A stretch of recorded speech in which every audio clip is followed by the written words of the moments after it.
Hello guys, my name is Anna and I vlog daily from Ukraine since the start of brutal Russian invasion. If you support Ukraine, please subscribe. That is the easiest way to demonstrate your solidarity and also to spread the information about Russian war crimes.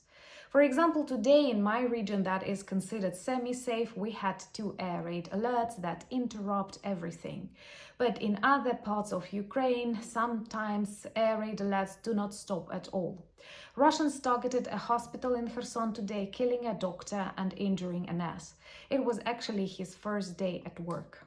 Russia is a terrorist state, don't you ever doubt, and we still need to win this war because it continues and it kills Ukrainians daily, including doctors, teachers, and children. And they mobilize more people. And I want to speak about the process of Russian mobilization today. What inspired me? Actually, news on a funny challenge that started in Auckland. Many of the people come and set mobilization points on fire. This night, 9 such points responsible for the mobilization of new soldiers were set on fire in different parts of Russia. Most people responsible for that were caught by Russian militia, which is police, and 3 of them were women aged from 31 and up to 78. They did not explain clearly the reason for that, claiming they received messages in Telegram or WhatsApp telling them to do so from the FSB agents. Anyway, some kind of bullshit. Yesterday, a man also hit a mobilization point with his car and wanted to set it on fire. I know many of you will say Russians are protesting. They are, but not against war in Ukraine. And please remember that. They are protesting against mobilization. They personally do not want to go to war, or they don't want their sons to be taken. But they have nothing against Ukrainians being killed or children being stolen. Most of them support the idea of war. They just don't want to travel in Ukraine and to spend some time in trenches before we kill them. So please be careful. We don't see any protests against war in Ukraine. We do not see any serious movements to support Ukrainians in Russia or to speak about crimes of Putin regime. They are silent, and I know it sounds awful, but they are satisfied. Because for the majority of Russians, this oppression, suppression, hatred, arrogance is an essential part of their worldview, and they want to punish the world. That is their main message. If you'd ask them, perhaps one of the main slogans of Russian population would be, "We will punish you." Not "we will learn from you, we will unite with you," I don't know, but "we will punish you." That's what they like repeating in comments when they read about Ukrainian successes, even during these challenging times. So the reason for this challenge of arsons is perhaps some changes that Putin made to their law on mobilization. And actually that is a big signal and a bad signal that demonstrates he is ready for a long war. Of course, he hoped this will be blitzkrieg, but after plan A, B, C, D, whoa, I don't know what letter failed, Russia is preparing to play long. Why? Well, they have millions of people they are ready to sacrifice. Second, they don't have other choice. Third, the population is used to poverty and isolation. They were trained for decades in Soviet Union. And once again, this chauvinism and attitudes that Russians have to rule, Russians have to punish other nations, something that leads them, and this is their main, program in life. And Putin switched his economy into military format. Sanctions aren't working, but they also find windows, and there are lots of companies worldwide saying like that's just business, like killing Ukrainians or terrorism is just business.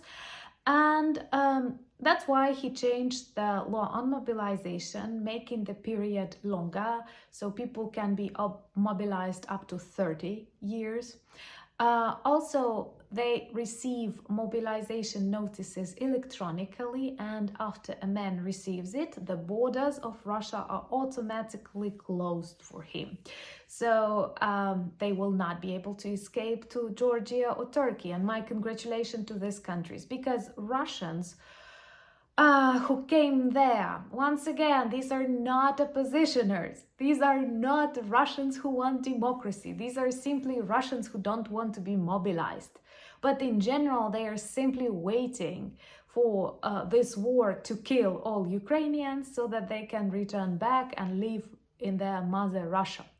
Be careful. Do not think that those who protest against mobilization or escape to Georgia or Turkey to be able to travel, I don't know, or buy Zara, that they are heroes and oppositioners. Same as Russian vloggers who earn millions of dollars on speaking on different, but I'm not going to change anything.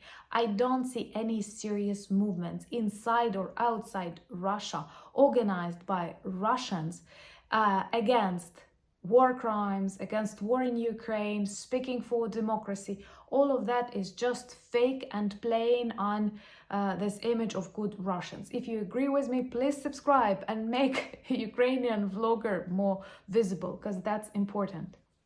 So, Putin believes that our coalition and alliance will sooner or later fall apart, that many European and American people will get tired of supporting Ukraine, that West is weak, this is what he constantly repeats to his population, and that sooner or later they will have a chance to kill every Ukrainian and take over our territory, because I don't see that we are planning to give up. And well, this is like both good and bad. Bad is that he is prepared for this long-term war. He has the potential to conduct it, starting from peoples. Well, definitely they outnumber 140 million of orcs. And okay, you will tell me, maybe there are 3% of normal people, but do you see them? I don't.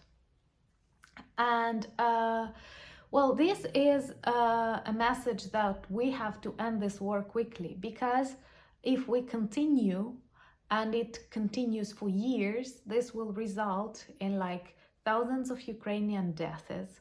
And of course, sooner or later, there will be the last Ukrainian. And sometimes, especially recently, we often hear these phrases like Ukrainians are not grateful. Well, first of all of our people are super grateful for the support that we receive, for the help that you give to people who fled the war. And what are you getting in return?